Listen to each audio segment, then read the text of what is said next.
Alors bonjour, aujourd'hui on va parler de la lumière. Ici il s'agit d'une présentation à destination d'enfants, typiquement des enfants d'école primaire de classe moyenne.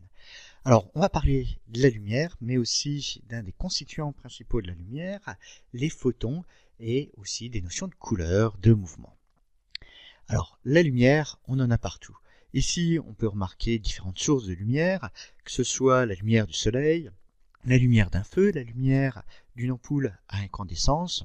Dans ces trois cas, c'est un corps chauffé très fortement qui va émettre de la lumière. Mais il y a d'autres moyens d'émettre de la lumière, par exemple des tubes fluorescents, des petites ampoules qu'on appelle LED, ou bien une source qui est le laser et dont je reparlerai un petit peu plus à la fin de la présentation. Or, toutes ces sources existent depuis des durées qui sont assez différentes. La première est apparue, bien sûr, c'est le Soleil, qui date de plus de 4,6 milliards d'années, alors que le feu, lui, n'a été maîtrisé par les humains qu'il y a environ 400 000 ans. Donc beaucoup plus récemment par rapport au Soleil, et l'ampoule à incandescence, qu'on a maintenant mis au placard, elle n'a que 150 ans. Des techniques beaucoup plus modernes, ces tubes fluorescents, 100 ans, ou bien il y a 60 ans, l'invention de la LED ou bien du laser. Vos grands-parents, quand ils sont nés, il n'y avait ni la LED ni le laser, c'était pas encore inventé. Et là, c'est réellement des créations de l'homme, ça n'existe pas sous forme naturelle dans l'environnement. Alors, c'est pour ça que la LED a été primée par des prix Nobel de physique, et pour le laser, c'est plusieurs dizaines de prix Nobel de physique qui ont été attribués, soit pour son invention, soit pour son utilisation, avec des prix Nobel destinés à la fois à des chercheurs, mais aussi à des chercheuses, comme en 2018 Donna Strickland. Alors, l'idée ici, c'est de comprendre comment on réussit à figer ce qu'on peut voir. C'est-à-dire, on voit quelque chose, on veut en garder un souvenir, comment on peut faire? Eh bien, ça paraît tout simple, mais ça n'a rien de simple. Parce que pendant longtemps, il n'y a eu qu'un seul moyen, c'est le dessin, la peinture. Et ça, c'est beaucoup de contraintes, parce qu'il faut déjà avoir les bonnes couleurs, les bons pigments. Il faut disposer de temps, parce qu'un dessin, ça ne se fait pas en quelques minutes, si on veut faire une œuvre précise. Et puis, un élément aussi indispensable, c'est du talent. Donc tout ça, ça fait beaucoup. Et puis, en plus, par exemple, si je veux reproduire ce que je vois ici, cette jeune fille, eh bien, ce que je vais dessiner, ça va dépendre de mon inspiration, de ma sensibilité. Donc si je veux être le plus fidèle possible, je vais peindre quelque chose qui ressemble à ça. Mais si maintenant, je peux laisser parler plus ma sensibilité, il y a d'autres personnes qui préféreront ce genre d'œuvre. Et on va avoir ainsi plusieurs déclinaisons possibles. Également, en termes de couleurs, il y en a qui préféreront le noir et blanc, il y en a d'autres qui préféreront des teintes un petit peu différentes. Donc on voit que le dessin, la peinture, c'est quelque chose de très artistique, mais ce n'est pas forcément l'outil idéal pour figer instantanément ce qu'on observe. Donc pour réussir à figer ce qu'on observe, eh bien, il va falloir un petit peu comprendre ce qu'est la lumière. Ça semble quelque chose de très simple, la lumière. Vous en avez croisé dès que vous avez ouvert les yeux, et pourtant c'est une question qui a occupé les gens pendant des millénaires. Et les plus grands savants de l'humanité se sont posé des questions sur la nature de la lumière, cela depuis l'Antiquité, avec Archimède par exemple. Les grands philosophes aussi sont intéressés à cette question, comme Descartes, ou bien aussi Newton, et puis les plus grands physiciens comme Einstein. Alors comment ça se fait que ça les ait occupés autant de temps, tous ces génies? Eh bien, c'est qu'ils n'étaient pas d'accord. Et il y avait plusieurs sources d'explications qui étaient débattues, avec parfois des gros conflits entre les différents scientifiques au niveau des idées. Il y en avait qui voyaient la lumière comme des petites particules, d'autres qui voyaient ça plus comme une vague, comme une onde. Donc c'est des discussions qui se sont étalées sur plusieurs siècles. Et c'est qu'à partir de la première moitié du XXe siècle que tout le monde a commencé à se mettre d'accord autour d'une explication sur la lumière, qui est notamment inspirée par les propositions d'Albert Einstein. Alors Albert Einstein a donné une partie de la réponse sur ce qu'était la lumière. Il a dit que la lumière, eh bien, c'est composé de particules, de toutes petites particules, qui s'appellent les photons. Et ces photons, eh bien, c'est quelque chose de vraiment, vraiment très bizarre. En effet, un photon, tout d'abord, ça n'a pas de masse. Il faut imaginer quelque chose qui existe, mais qui ne pèse absolument rien. Ensuite, le photon, non content de ne pas avoir de masse, ça n'a pas aussi de taille. Mais pourtant, ça peut transporter de l'énergie. Et puis, ça peut voyager, ça peut se propager, même quand il n'y a rien du tout, même quand on est dans le vide absolu. Donc c'est vraiment quelque chose de très très particulier. Et cette petite particule, ici, eh bien, j'ai pris des billes pour symboliser un photon, eh bien ça va voyager en ligne droite. Et ça va voyager en ligne droite à une vitesse qui est absolument phénoménale, à une vitesse de 300 000 km par seconde. Et ce qui a été démontré, donc on en est sûr, c'est qu'il n'y a rien qui ne peut aller plus vite dans l'univers que la vitesse d'un photon. Alors à titre de comparaison, si votre papa ou votre maman roule dans une voiture à 80 km/h, eh bien il roule 13,5 millions de fois moins vite qu'un photon. Donc vous voyez, la vitesse du photon, c'est absolument phénoménal. Ce photon, il va avoir d'autres propriétés, c'est qu'il va être aussi capable de rebondir sur une surface.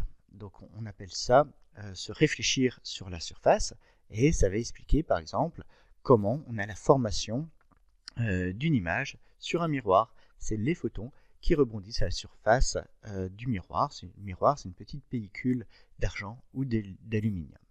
On peut aussi, comme ça, avoir une réflexion à la surface d'un lac. Ici, on voit que la forêt se réfléchit parfaitement au niveau de la surface d'un lac. C'est pour ça qu'on a une double image. Alors, on en arrive à la photographie, qui est la solution pour aller plus loin que la peinture, que le dessin. Et qu'est-ce que c'est que la photographie ? La photographie, c'est capturer des photons et les transformer en quelque chose qu'on peut fixer définitivement. Donc la première méthode de photographie qui est apparue, elle a été proposée par quelqu'un de Bourgogne, Nicéphore Niepce, qui travaillait dans les alentours de Châlons au XIXe siècle. Et il n'a pas travaillé sur l'appareil était déjà connu, il a travaillé sur la mixture à utiliser pour réussir à fixer ce qu'il voyait, à fixer l'image. Donc il a trouvé un produit chimique qui permettait de fixer cette image, et voilà la première photo qu'il a pu prendre de sa fenêtre. Alors il n'appelait pas ça une photo, il appelait ça une héliographie. Hélios, c'est le soleil, graphie, c'est écrire, donc héliographie, c'est écrire avec le soleil. Je trouve que c'est aussi un joli nom pour décrire ce qu'est une photographie. Et ça a donné la pellicule photo. Peut-être que vous en avez encore chez vous, mais c'est de plus en plus rare. Eh bien, c'est ce qui était utilisé avant pour prendre les photos. Sur une pellicule photo, on éclairait une zone de la pellicule, donc ça fixait l'image, et puis on tournait la pellicule, on avait une nouvelle zone sur laquelle on pouvait imprimer une nouvelle image, et ainsi de suite.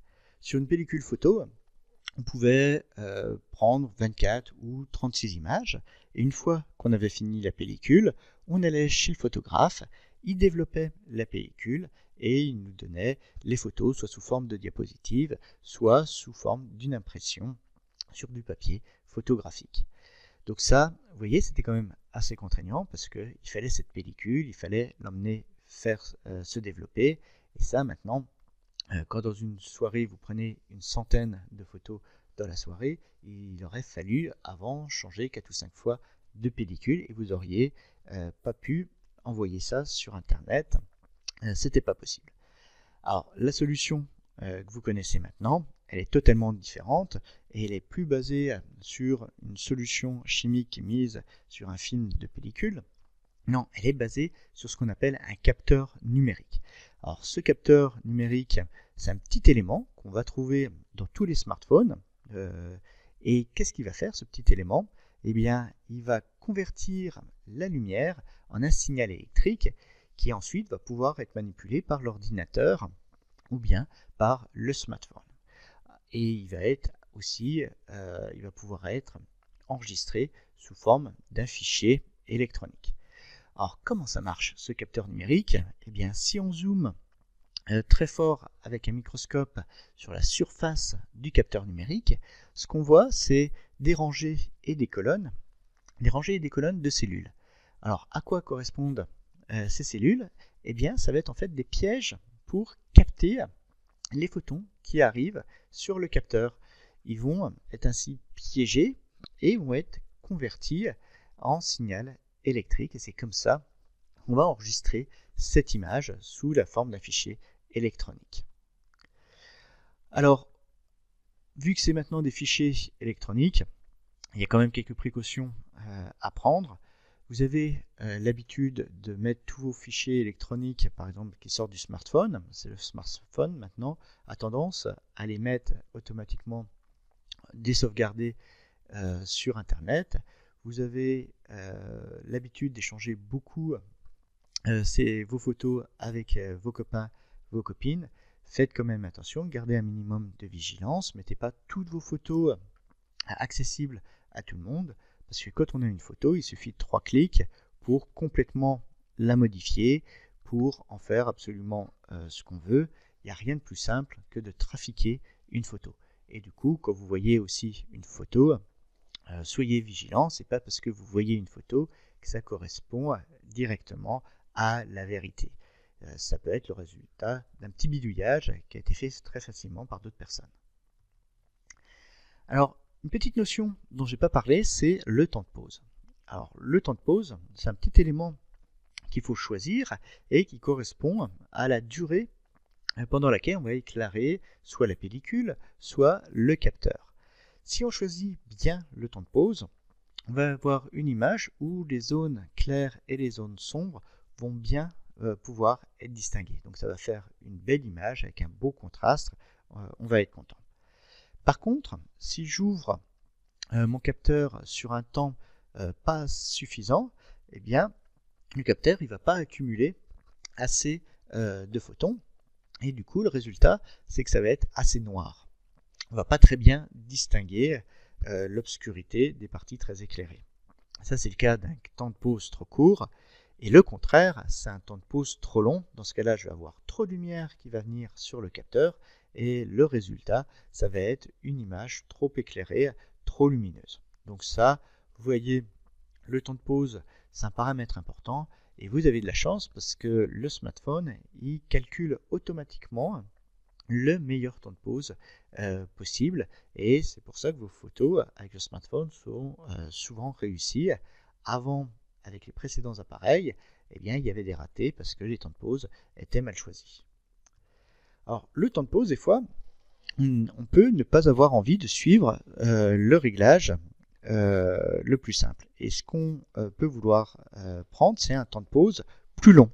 Par exemple, là, c'est le cas sur cette photo où le photographe a pris volontairement un temps de pause plus long, ce qui fait que le bus qui passe derrière la cabine de téléphone, eh bien, on voit un effet de flouté. Donc là, ça donne vraiment l'impression du mouvement du bus parce que le temps de pause a été long.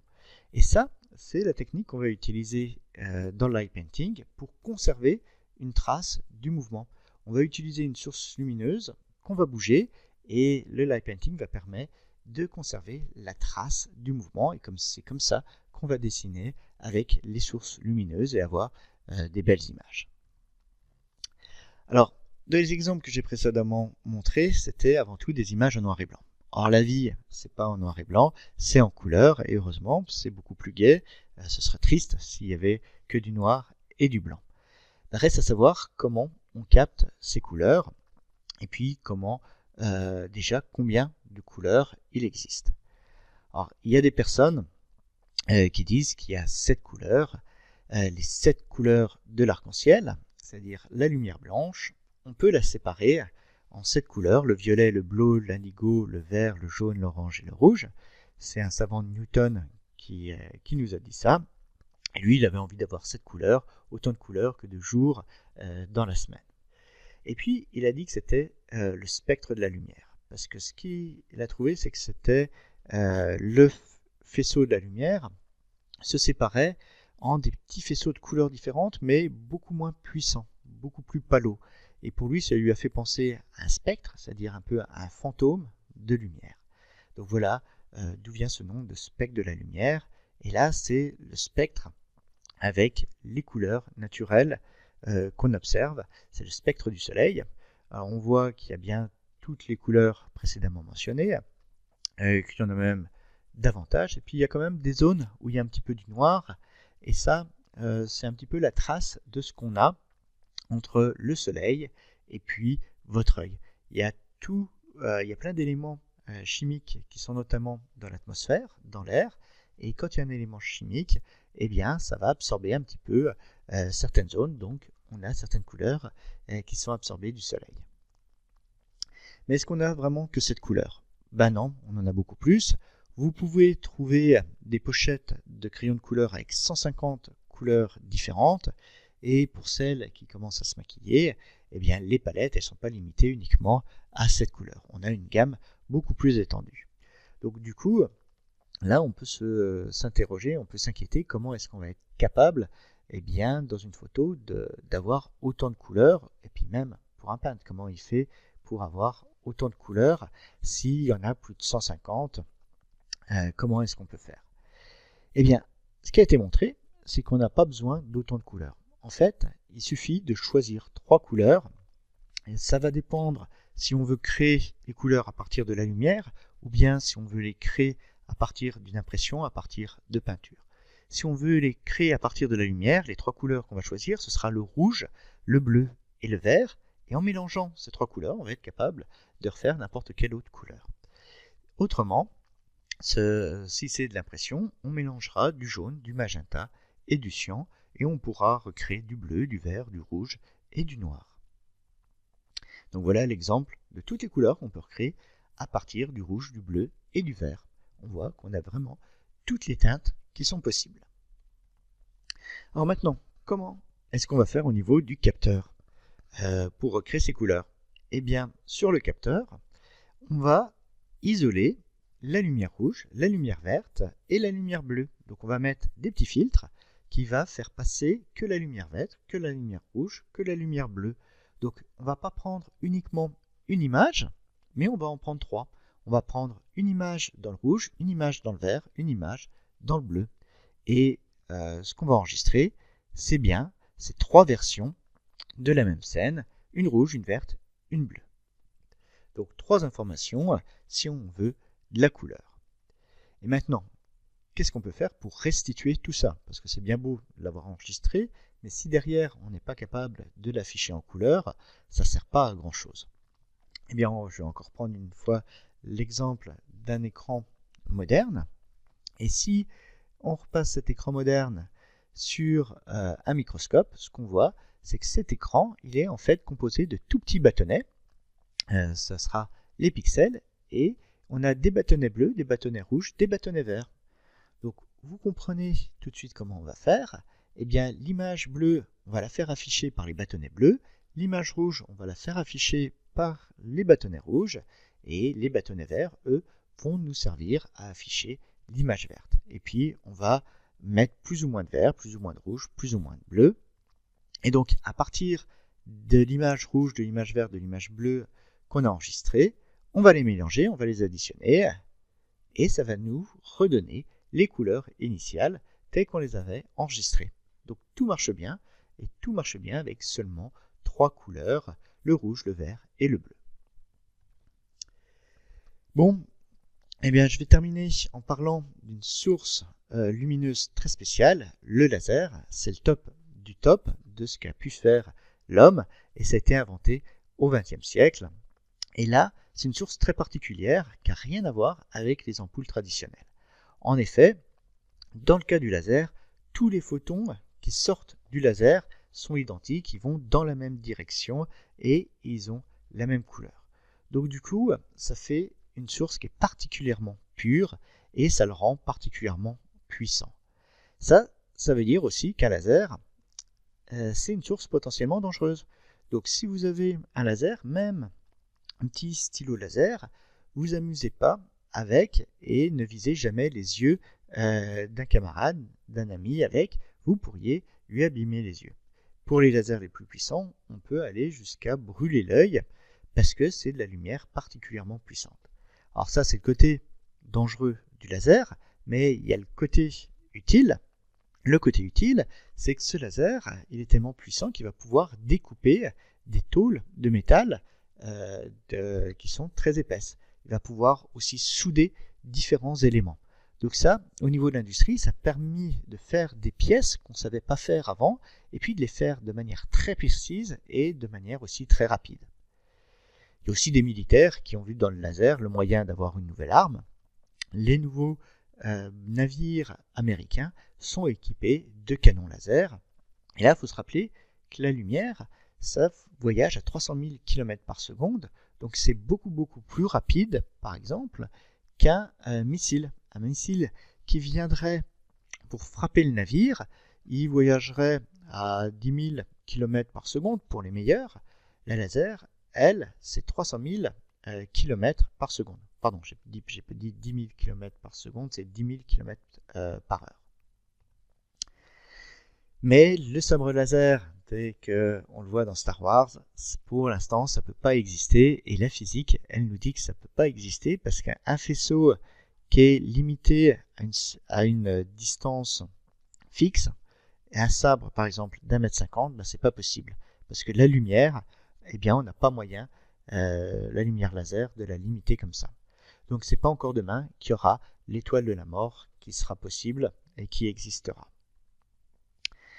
Donc pour terminer, pendant longtemps, l'étude de la lumière, eh bien, les gens ont associé ça avec le métier de l'opticien, c'est-à-dire faire des lunettes pour corriger les défauts de la vue, faire des télescopes ou d'autres dispositifs optiques sur des bases assez simples, mais notamment depuis le XXe siècle, ça a fortement évolué et maintenant on ne parle plus forcément d'optique, on se met à parler de photonique, la science du photon, et c'est une science qui a déjà impacté votre quotidien. Par exemple, quand vous lisez un compact disque ou un DVD, c'est un rayon laser qui vient lire ce qui se passe, ce qui a été gravé à la surface de votre DVD, de votre Blu-ray. Bon, les LED, c'est aussi une autre application de la photonique, on en trouve aussi beaucoup dans le domaine du médical. Et vu toutes ces applications de la lumière, eh bien, il y a une date qui est un petit peu spéciale, c'est le 16 mai, notamment le 16 mai 2020. Alors qu'est-ce qu'on fêtera? En ce qui me concerne, je fêterai un anniversaire d'une certaine personne, mais ce n'est pas le seul anniversaire qui sera fêté. Il y aura aussi les 60 ans de l'invention du laser qui sera fêté, et vu toute l'importance qu'a pris la lumière dans nos sociétés, eh bien, l'UNESCO, qui est une organisation mondiale, la plus grande organisation mondiale, a décidé de faire du 16 mai chaque année la journée internationale de la lumière. On voit là le logo de cette journée internationale de la lumière. Et l'UNESCO, qui est aussi liée à l'ONU, eh bien, a choisi aussi cette journée comme représentante. Eh bien, merci d'avoir écouté cette petite présentation et à bientôt.